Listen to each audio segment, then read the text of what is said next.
Hi, I'm Bob, and we're in my apiary. I consider myself a backyard beekeeper, and I have a relatively large um, operation for backyard beekeeping. No one needs to have as big a operation as I do. If you are new, maybe you only want one hive, maybe you want two hives.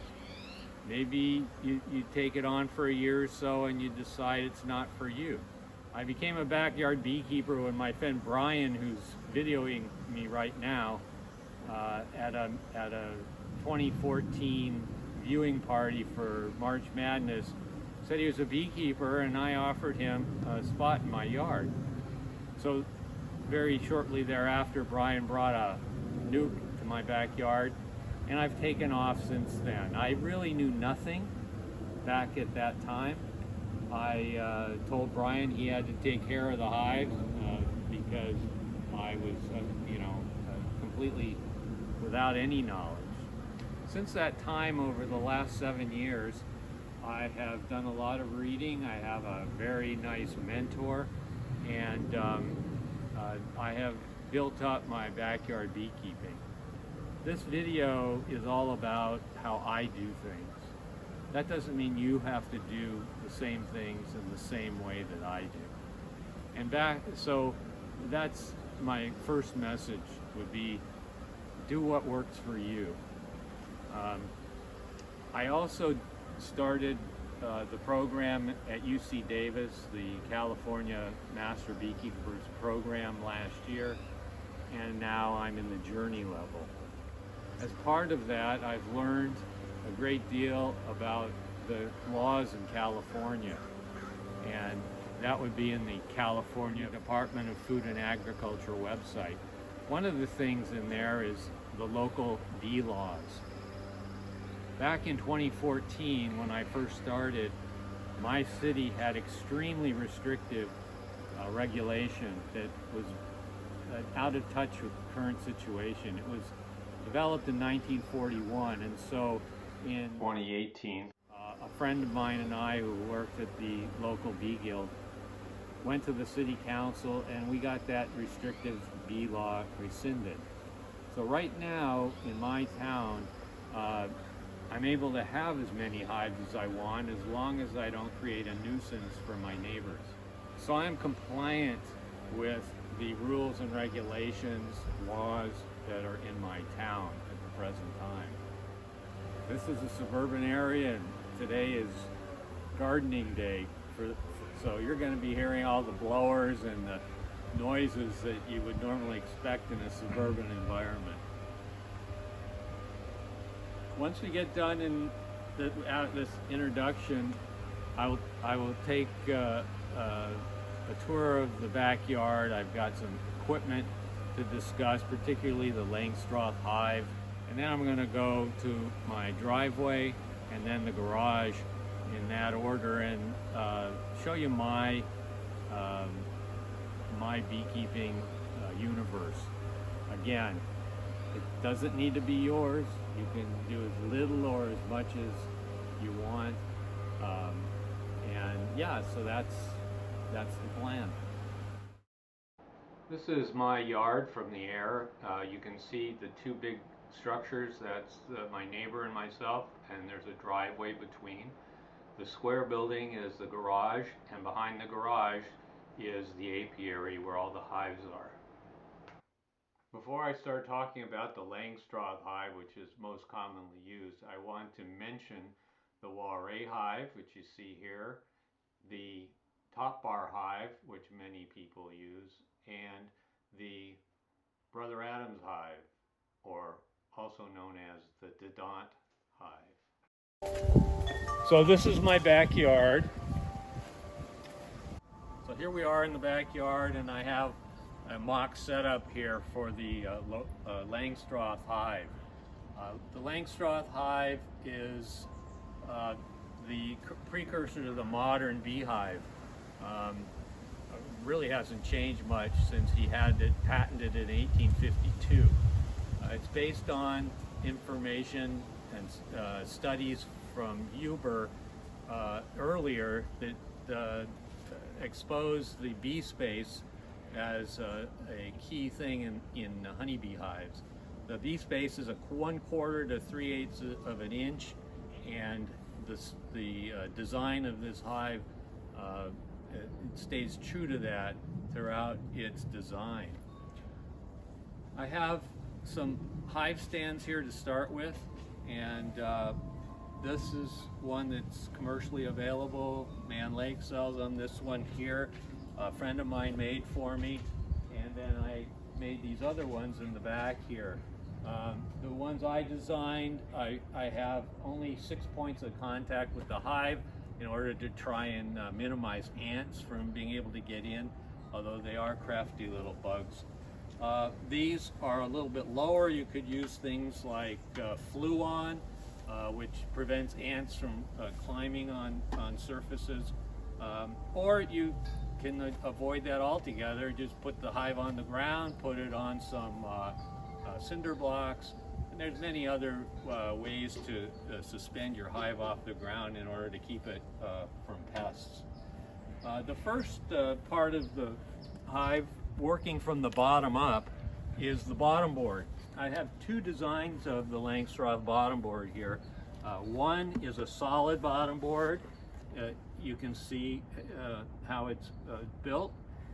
And here is a screen bottom board. The screen bottom board has an observation tray that can be removed and used to monitor mites. This particular design, I'm pulling this out from the front, but it also goes out the back. Other designs may only let you pull it out the back, and if you have a limited space, say you have to have your hive up against a fence or something, you might want to consider which bottom board you choose, either one that doesn't have a monitor or one that you can pull out the front. A little bit more about this one, the solid bottom board. The way it's constructed is that the surface here has an opening on this side, but it also has an opening on this side. So you can, I think most people just use it this way. There you have your bottom board. With this, when you put your hive body on it, it creates an opening here, and there are commercial entrance reducers that you can get to change the opening. The other option, and one that my mentor uses, is to put this bottom board the other direction. In other words, flip it over. You flip this over and then put your hive body on it. You have a 3/8 inch opening, which is a bee space. He uses this configuration all the time. He does not increase or decrease the size of the opening of his hives. So that's just one option, one thing that I don't know that a lot of people are aware of. So I'm just going to use the screen bottom board for demonstration.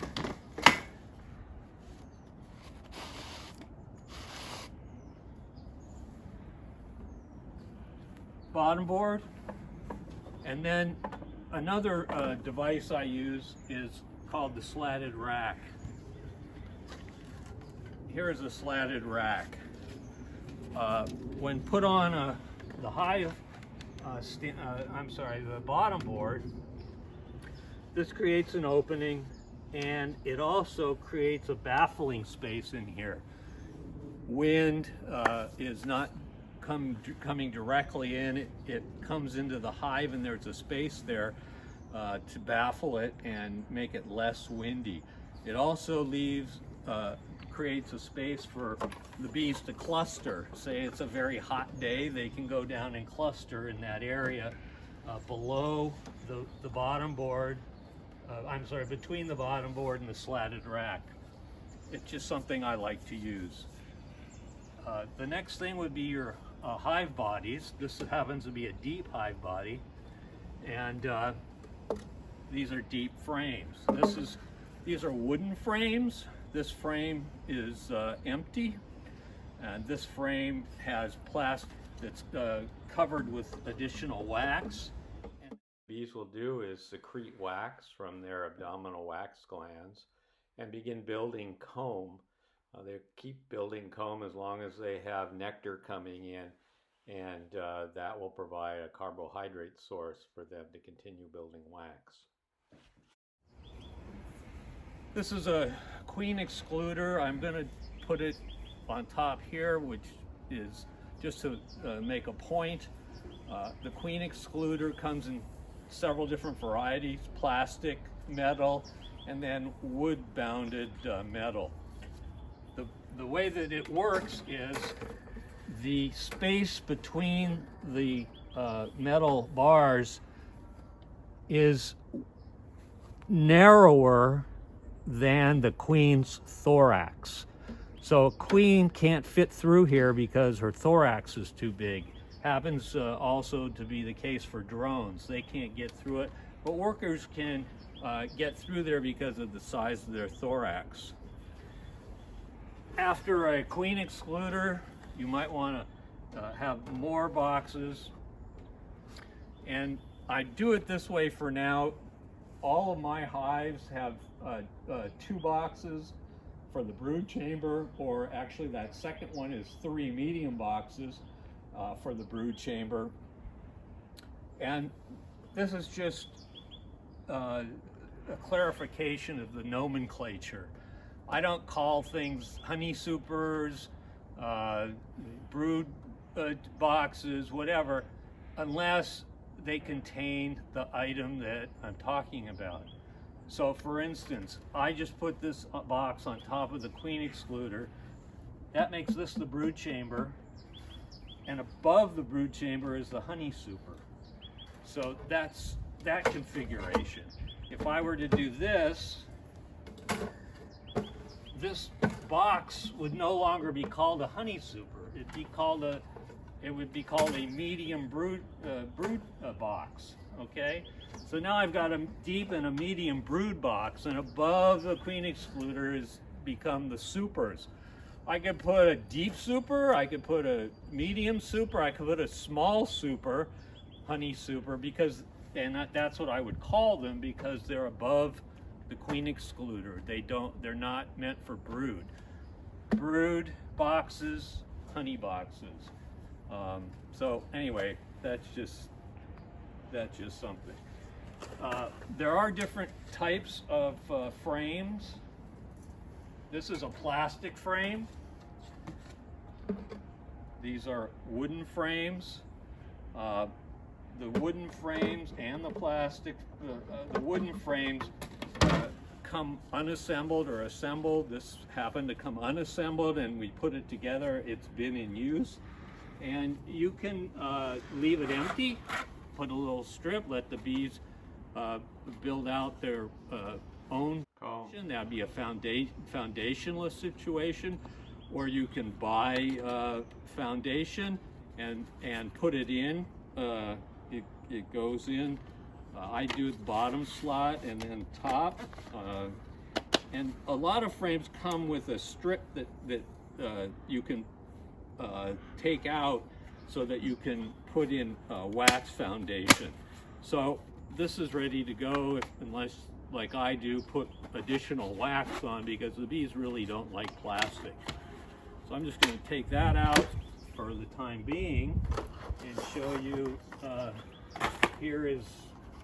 This is thin surplus wax, and the thin surplus wax could go in like this. The way I would fix it is just by melting wax and running a line of molten wax on there, and that should hold it in place. And then gently put the bottom part in. If it's not, if it tends not to straighten, you can use supports, either wire, or there are special clips that go through the holes in the side to hold the wax in place. So that's that. Finally, we get from I don't use the plastic. What this is for is on my nuke boxes, there's a little bit of gap in there when I have 5 frames in. So I've cut this off on my table saw to fit, and then that gives me a nice tight fit in my nuke boxes.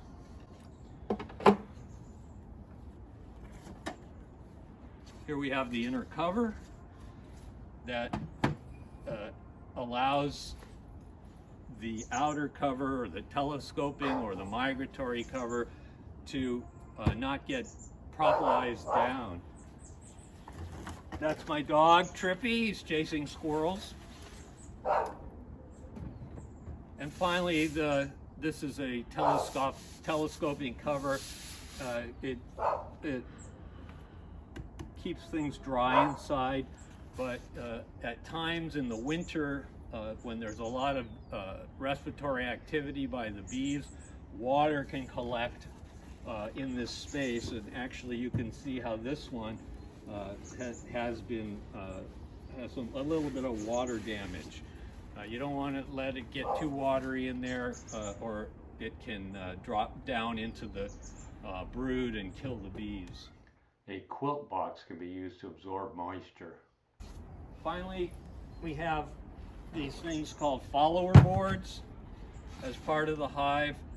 Let's say you have only four frames of bees. You can put these around the 4 frames of bees, and as the bees build more and more, you would slide them out and then put another one in. It creates an air gap on either side that acts as insulation. So it helps a hive that doesn't really have enough bees to keep 10 frames warm. It helps them with thermal regulation. These are deep ones, and these are medium. So I'm just going to use these 2 medium ones. Here's I would use it just like this.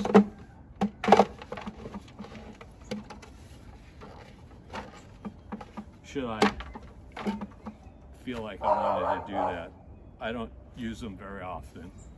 I just hopefully let the bees build out far enough to keep themselves warm. In the winter, you have to reduce the hive. Don't give them too much space.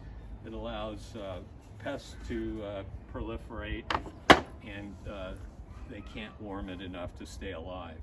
One last thing, and that's this item here that's made by Brian. He had the brilliant idea to help the bees keep their porch dry. If you have a solid bottom board and you have the hive tip backwards, when it rains, water will get in and it'll stay in.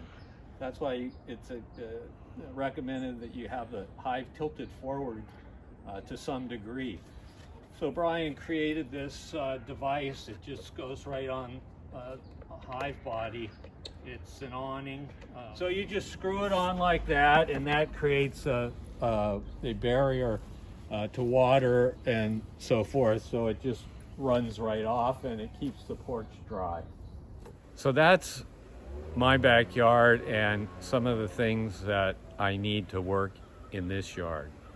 I also have 7 other yards that I work in, and we're gonna go and I'll show you what it takes for me to work in those other yards. This is an overhead view of my town. I have 8 apiaries in town. I'm doing the video from one of them, and in another one we keep our honey house for all of our extracting needs.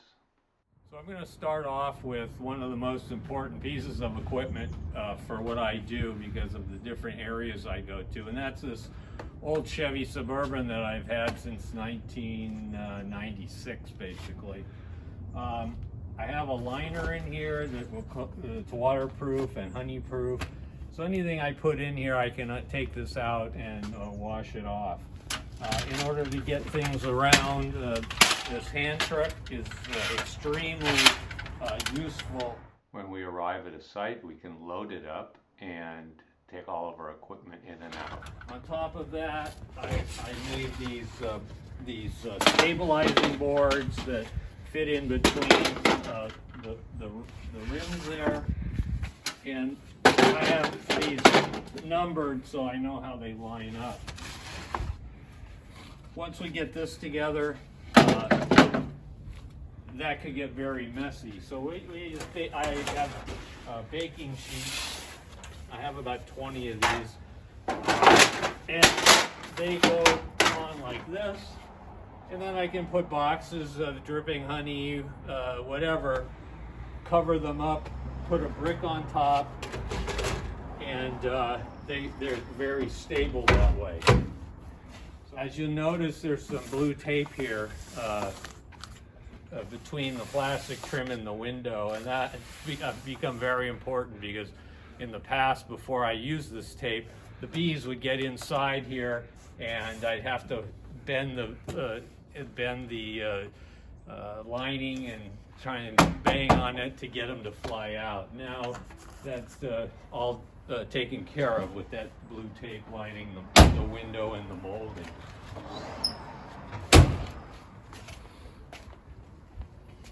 I'm going to move to a little farther up here on the driveway, and this table has been very useful. First thing that's done is wax processing. We have a wax processing tank. I used to use a solar wax melter, but this is much better. The second thing we do here is take that wax, and our wives have gotten into making candles, so candle making. And the third aspect of this is I can put a 5-gallon pail of honey here, and my neighbors come by, bring their jars, and I will fill them for them, or I also have jars available, and those are in the garage. We'll see that in a second. So that pretty much takes care of this area. Acts as our holder for all of our wax making stuff. This area in here is where all the storage of equipment goes. All of these labels here have to do with various inspections and activities.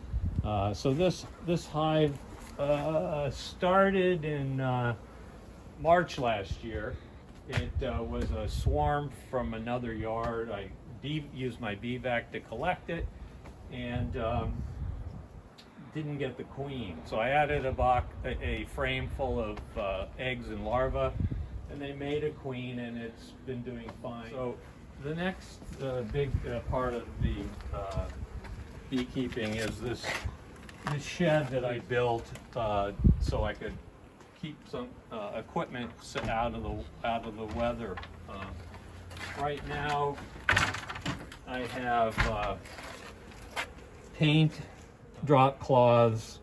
I have there's a bunch of right cell foundation, and then I happen to have a hive kit here. All of these are slatted racks. I like slatted racks. It gives the bees additional space to cluster, and they beard less. The only problem is it's hard to find the queen if you need to. We have various bunches of inner covers. These are all bottom board. Over on this side I have a couple boxes with equipment. These are special clips that I use on all my nukes. And here are a bunch of robbing screens, as well as moving screens. You see the opening on the top. That's all done on my table saw. And you see the shed, and then on this side I have all of these wooden nukes. They're 5-frame deep nukes, and I use them for making splits and that sort of thing. If I have a small swarm, that might go in here as well. All right, so we moved to this area. These are all frames that, for one reason or another, haven't made it to our other storage areas. And they're all labeled with blue tape, what's needed. And there's bees flying around trying to get in, but with the trays and weights, they can't really get in. So that's here. I have garbage cans, plastic, waterproof, that I collect pine needles for. These have been over a year now, and I still have all this for smoker fuel. And I just take a bag and pull some out, or I just fill up the smokers. This is a flame-proof container. All of my smokers are in here, and so this makes it legal to travel around California. It's an ash can, basically. So that's over here, and then when I do go places over inside the garage, there's a fire extinguisher.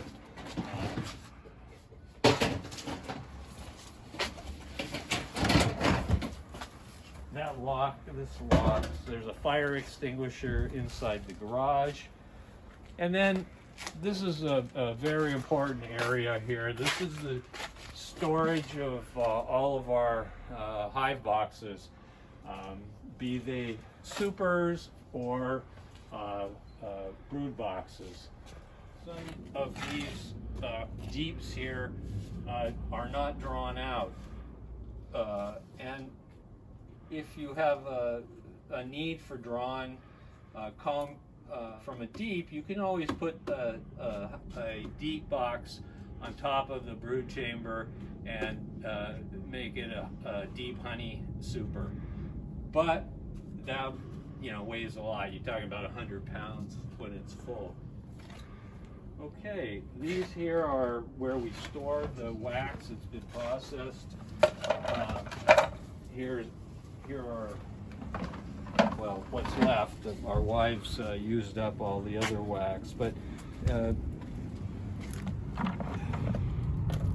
this is the processed wax storage area. I used to use, like I said, a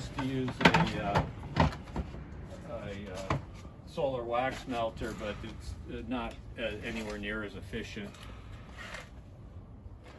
Now we're going to enter the garage, which is another storage area. This is my table saw. It is a Delta. It's small. It does the job. I use this for all kinds of things. I have metal cutting wheels as well. So I've been able to do things like cut conduit to the right size for making hive stands. I've used the dado blades. Dado blades cut a wider section than a standard blade, and I've made these. I've also made a BVAC, an incubator. Whatever I've needed, I've made and entrance reducers, etc. We're going to go all the way to the back and look at some of the other tools that I have that are essential in my beekeeping practice. A drill and a driver, all the fasteners, files, and then up here I have this pegboard with clamps and screwdrivers and wrenches and electrical stuff here, an ohm meter, etc. What I haven't shown yet is behind this pressure washer. is a air compressor. That air compressor is used with these hoses to run staple guns and nail guns and so forth. And those are used with other devices like jigs to put together hive bodies and frames. So this work table would normally be out on the driveway. The air compressor would be out on the driveway, and I would use various jigs to put things together. So this jig, I'd open this up, clamp it in, and I have a right angle here. And so when we're building hive bodies, we put the four pieces together and then jam them into the corner, and then I get a perfectly square box. Takes care of the jig for the hive bodies.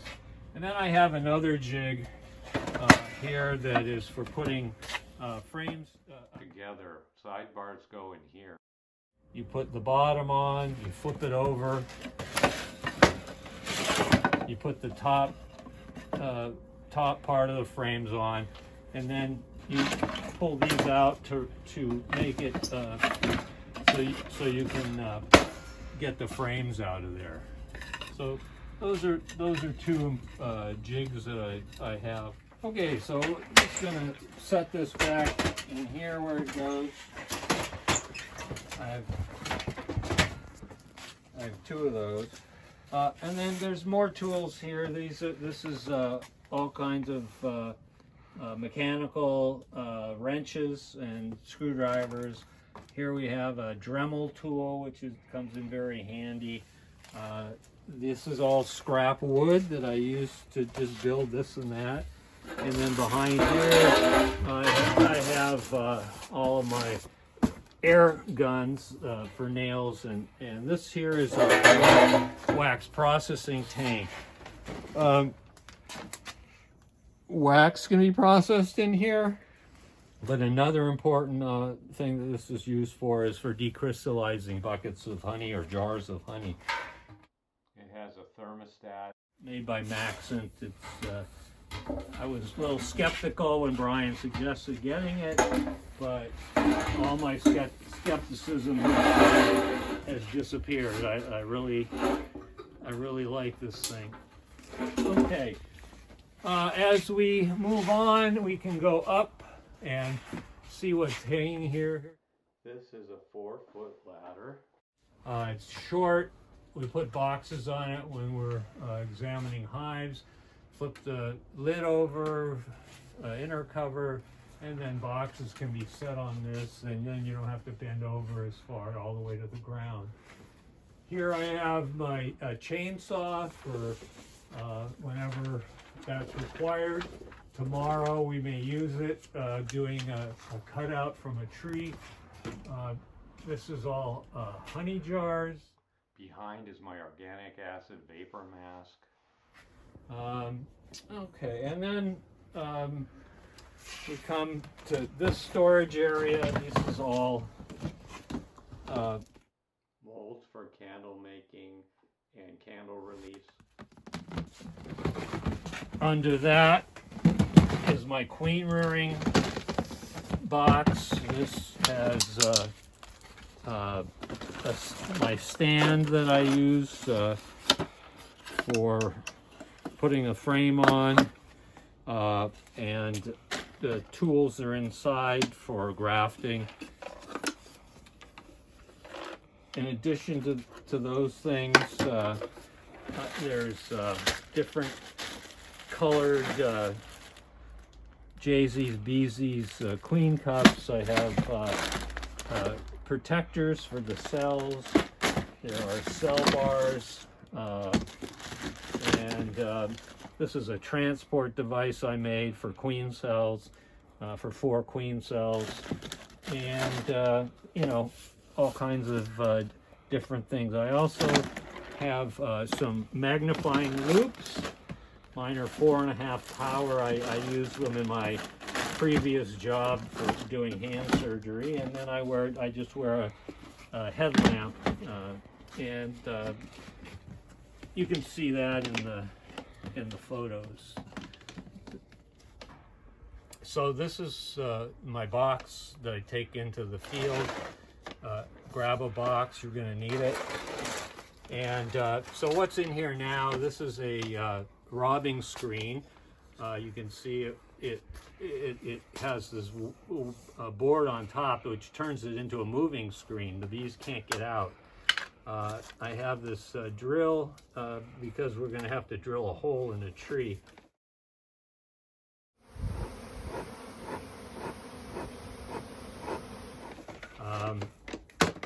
The other things are torch, gloves,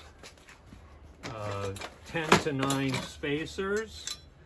We've got a plastic one, 10 frame to 9 frame for allowing the comb to grow out. Here's another frame perch. I have a pruner to get branches out of the way. Here is a standard entrance reducer. Here is one that goes all the way across. I use those primarily because a bee space is only 3/8 of an inch, as you can see from both of these. What else? I have gloves in here, queen clip, and then a queen marking, one-handed marker, capping scratcher,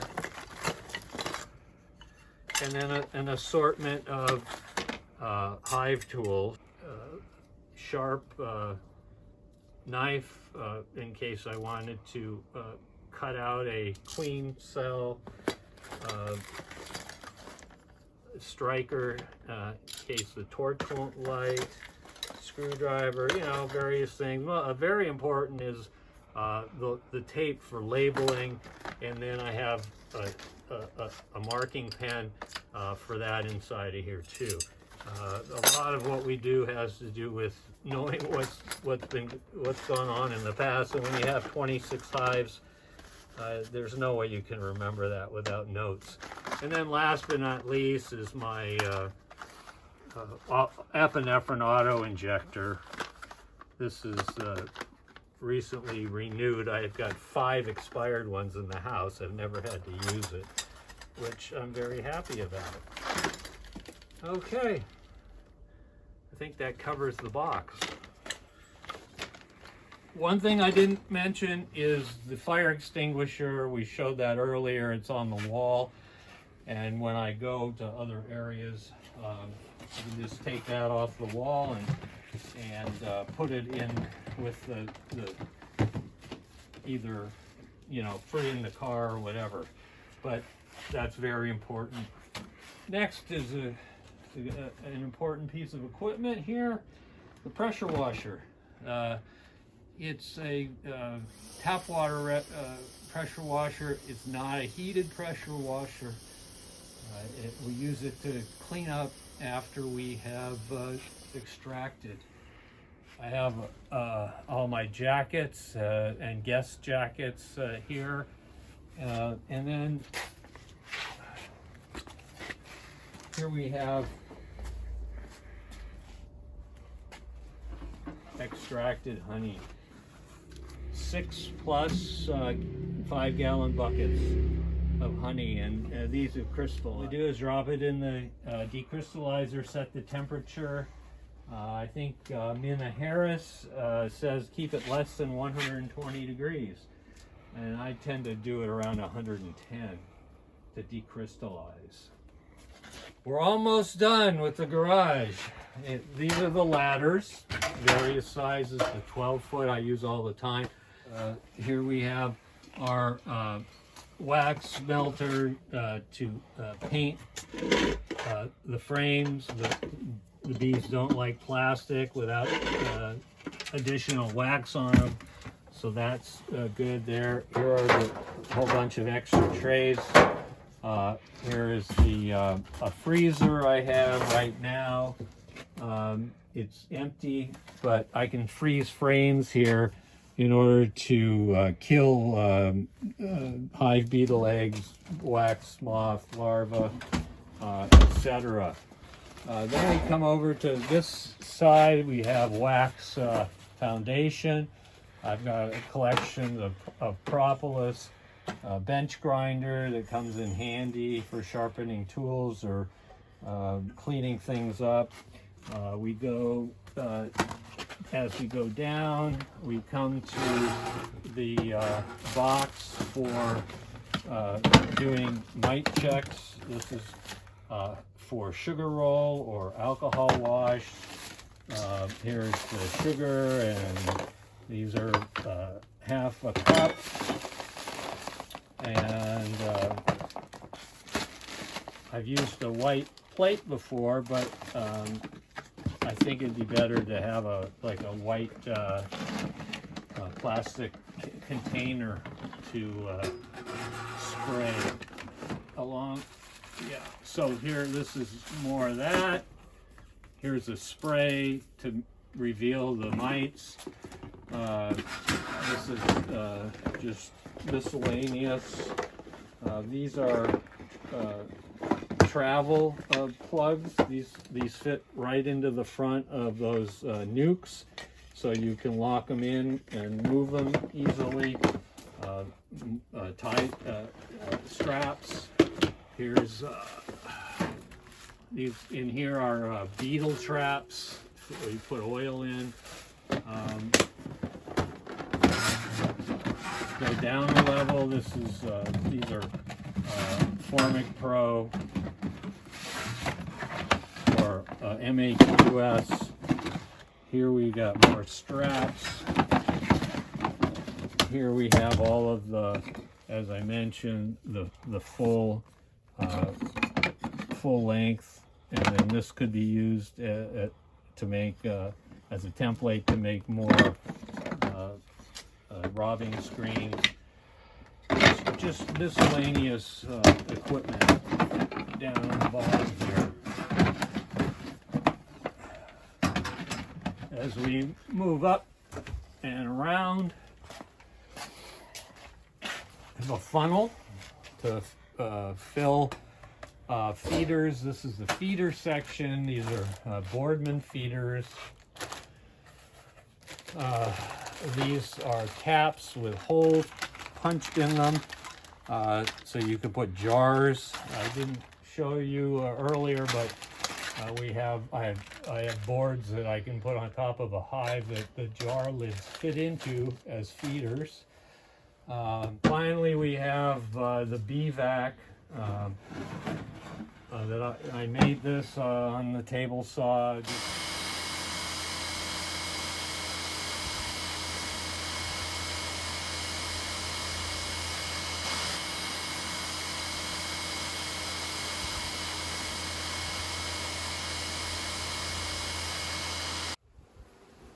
Well, at this point, I've run out of time. If you think back to the beginning of this presentation, you remember that I said I knew nothing about bees in 2014. So in the last 6 to 7 years, all of this knowledge that I have has been gained through reading, through doing, through watching webinars, and a lot of it has to do with my mentor, who's been beekeeping for 50 years. He's always been there for answering questions, and he's been a big boost to my knowledge. I've covered a lot in this talk, but I haven't covered a lot in detail. All of these subjects that I've talked about have much more depth that could be gone into. This is by no means the only way of doing things. This is just my way of doing things. And I would hasten back to the old adage that if you ask 10 beekeepers a question, you're likely to get 12 answers. Finally, I'd encourage you to just have fun. The bees are great. They're magnificent creatures, and they have a lot to teach us. Thanks.